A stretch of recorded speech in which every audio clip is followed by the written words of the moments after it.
Hi, I'm Bargain Counter Argument here on YouTube and also on Instagram, more informally known as Sock Marionette. And today in the Marionette household, it's Library Returns Day. So I thought I'd just hold up the 5 items I have out from the library and let you know what I thought of them. And yeah, it's darn good times. Okay, first up we have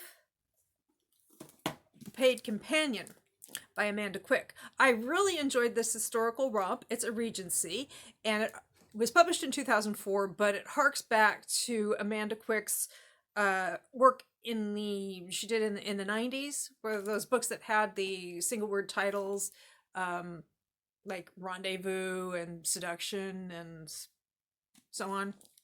So yeah, this was fun, kind of throwback to that time. It's about a woman, Eleonora, who is from a privileged background but kind of falls on, straitened circumstances. So she seeks work as a paid companion to ladies of a certain age. And it's also the story of Arthur, the Earl of St. Maron, who needs to solve his uncle's murder. And while he's doing that, he, as an earl who is also very wealthy, he's very much a catch, and he wants to avoid all of the ladies of a certain age throwing their younger female relatives at him in the hopes that he'll marry them. So he decides to go to an agency to hire a paid companion to pretend to be his fiance. So it's fake fiance shenanigans, fake relationship shenanigans, solving a murder. I really liked Eleonora. I liked both of them. I really liked Eleonora though, because she was very practical and organized, and she was just like, that's my kind of gal. So I very much enjoyed this, and if you like historical romance, especially Regency and a little bit of mystery thrown in, it's a darn good time. Okay, so that's that. I also read Immortal Life, a soon-to-be true story by Stanley Bing. Now, this is kind of part satire of Silicon Valley and part, what's the phrase? A techno thriller. It's more a satire than a techno thriller, at least. It's supposed to take place about 50 years from now, when the first generation of tech bros are like well over 100 and they want to live forever. So, they'll do a lot to achieve that end. I enjoyed it. I'm not sure that everybody would. I think if you have a particular high regard for tech bros, maybe you wouldn't like the criticisms of them in this book. Or if you just don't care about these issues at all, then it's kind of pointless. And I also read Promises and Pomegranates by Sav R. Miller. And this is the Sourcebooks Casablanca edition. And it has an illustration. You can see it there and there, and it has a prequel novella at the end of it, which I did not read that because I was like, yeah, I was happy with the novel as it stood, so I did not read the prequel, but it's there if you want to, so that's nice. This is a dark romance. I enjoyed it, but not everybody would. It's mafia, it's smutty, it's a darn good time if you like that sort of thing, and obviously if you don't like that sort of thing, then this is just not for you. It is the first book of Sav R. Miller's Muses and Monsters series. They're all loose retellings of Greek myths, but honestly, this one, Promises and Pomegranates, is supposed to be a loose retelling of the Hades and Persephone myth, but honestly, if I hadn't known that in advance, I wouldn't have made the connection, which is, from my perspective, that's good, because I'm sort of burned out on Hades and Persephone retellings. Just, I'm fine to read just a straight up mafia dark romance. It's also, this edition has footnotes from Sav R. Miller going back like 4 or 5 years after they wrote the book, and kind of saying, oh, I really liked the turn of phrase here. I like what the character's doing here, or also riffing on their own work. So that's kind of fun. And if you can ignore footnotes, if you're not interested and you can ignore footnotes, then they're just there and you don't have to read them. I kind of always have to read footnotes. I can't resist them. And at first I found them a little intrusive, but I got used to it pretty quickly, and I was kind of glad they were there. Enjoyed that. Okay, I also have out a DVD called Tomorrow is Forever, starring Claudette Colbert and George Brent. And down here, Orson Welles and a very young Natalie Wood in her first like significant speaking role. She would have been 7 or 8 at the time. This is a story of a newlywed couple, Claudette Colbert and Orson Welles, and he World War I breaks out. He joins the military and is killed in action, or was he? Most of the movie takes place about 20 years later in 1939. Well, a little over 20 years later in 1939, and this guy shows up, and he's played by Orson Welles.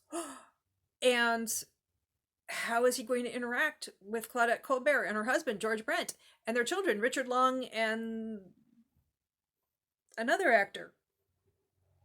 Who knows? Well, I do because I watched the movie. It was not quite the unhinged 1940s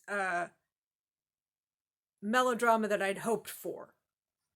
I'd kind of hoped for more unhinged 1940s melodrama, shenanigans.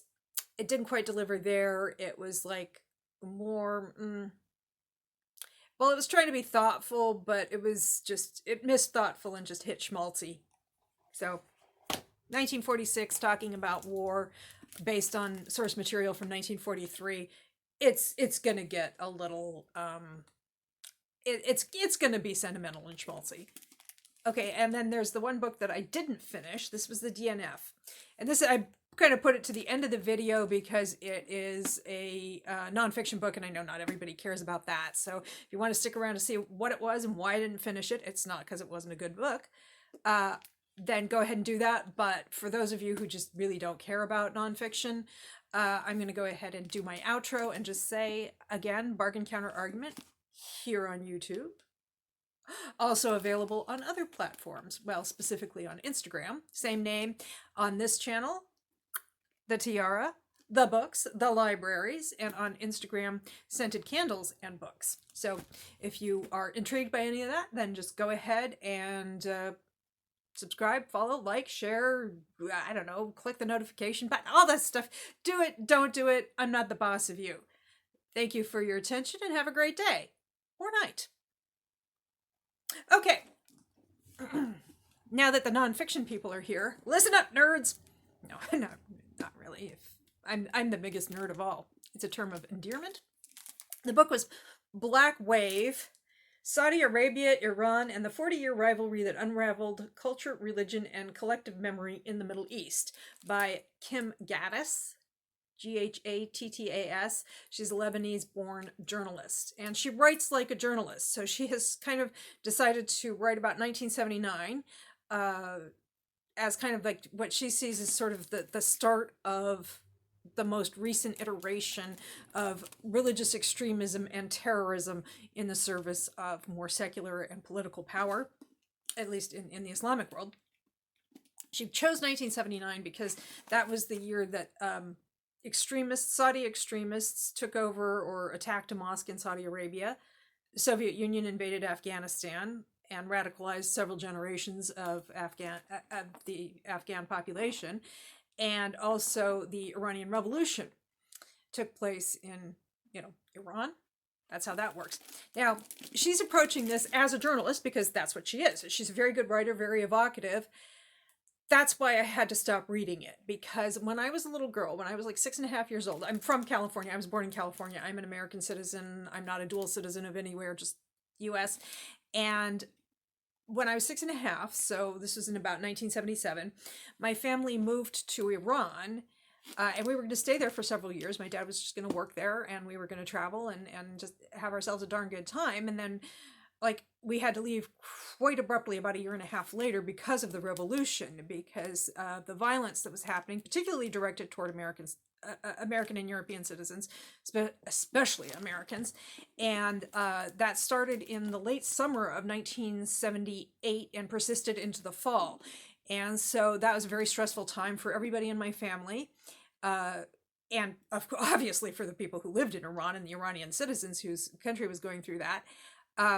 So when she starts writing about that and interviewing people who participated or were eyewitnesses, it's a little too evocative. And so for my own mental health, I had to bail. So that's the nonfiction book that I DNF'd and why. However, like I said, it's well written. It's informative. So if you are interested in this subject, I would say based on the 15% of it that I read, it's probably a good book to read, but I just couldn't do it.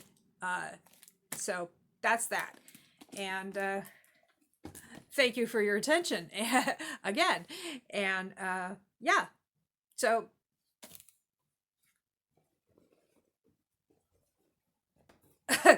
those are my library returns. They go in the iHeart Connecticut Library's purple bag, and I'll be taking them back.